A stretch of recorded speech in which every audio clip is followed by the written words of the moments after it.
What's going on, guys? Alex here with TFL Bike, and I'm here with the all-new 2021 Yamaha MT-09, a super popular naked sport bike. This is the third generation of it, and Yamaha says that this bike is 90% new when compared to the outgoing second generation model.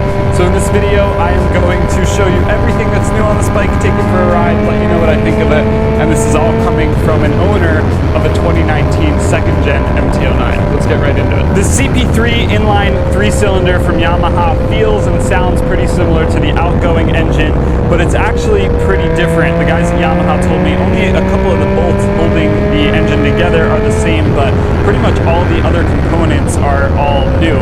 Displacement was bumped up from 847cc to 890cc. That is due to 3mm longer piston stroke.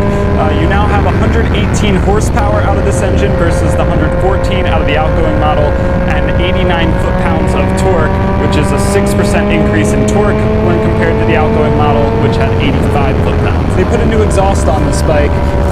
There are dual outlets now, so it's symmetrical. You have one coming out on the right side, another one coming out on the left side, and it does sound a little bit different. It's a little more growly than the outgoing one, but still sounds awesome.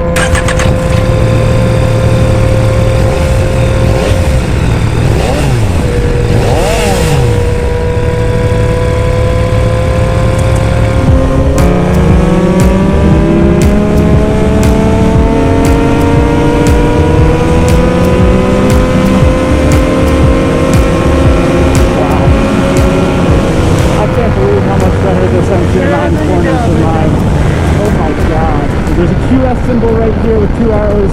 When one of those arrows turns green, it means that the parameters are correct to use the quick shifter. So right now I have an up arrow, and I can bang through the gears without even using the clutch. Same thing on the downshift. It does have an auto down flipping function, and that is super fun to use. Yamaha also put new suspension on this bike. That was always one of my complaints with the old MT-09, is that it was just too soft, and this one definitely feels a little more stiff. But if you are really into premium suspension, this year for 2021, Yamaha brought the SP to the States, so you can get KYB fully adjustable front forks and an Owen's rear shock with a remote preload adjuster from the factory.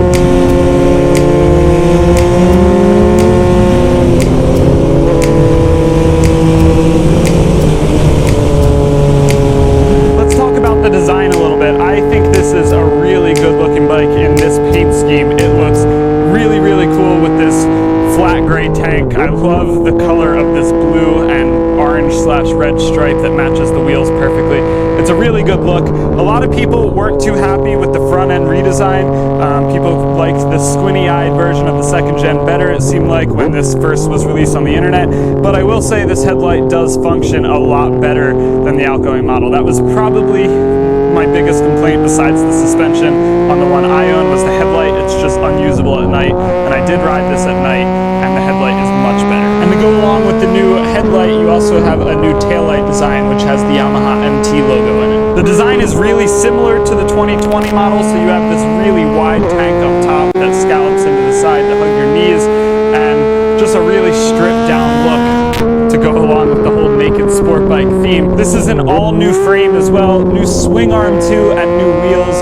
The wheels have a new manufacturing process. They're able to make them with less material now. So all in all, this bike weighs 417 pounds wet, which is 8 pounds lighter than the outgoing model. The headstock on this new MT-09 is 30mm lower, which is over an inch, and as a result, the fork tubes have been shortened a little bit. Yamaha says that improves front end traction, front end grip, and I definitely agree with that.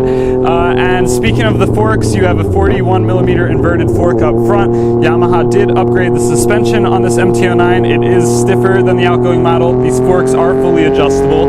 And in the rear, you have a monoshock that is adjustable for preload and rebound damping. For brakes, you have dual 298mm discs up front, and you now have a master cylinder taken directly off of the R1. They're definitely not race bike super sport brakes, but they do get you down to a stop when you need to. And then you've got a single 245mm disc in the rear, and this bike does have a pretty advanced ABS system. It has cornering ABS, and we'll get to that in the tech section. Also, part of the redesign are these front air ducts, which were fake on the first and second gen MT-09. They're now actually functional, which is really good to see. Now no one can give you crap about your vents being fake. The key slot for the rear seat is still under the rear fender. You have to pull this little tab back and then put your key in, then pull the seat off. And I wish they would have moved this somewhere to the side of the bike. This is just always really hard to access. You have to get on your hands and knees to really get under there and see where the key position is, because it's hard to do standing up above the bike. So wish they would have changed that.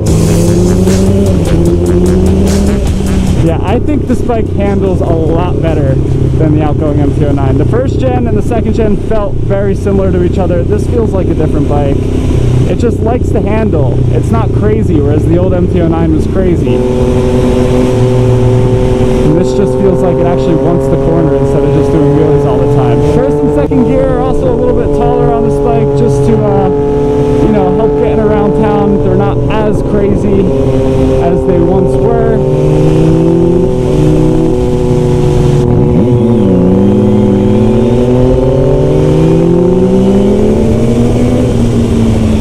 Also, under really hard acceleration, you don't get that speed wobble. I think that's part of the steering geometry being revised too, but under really hard loads on the old MT-09, the front end loved to dance and it would almost throw you into a tank slapper, and it's way harder to get the feeling like that here on this MT-09.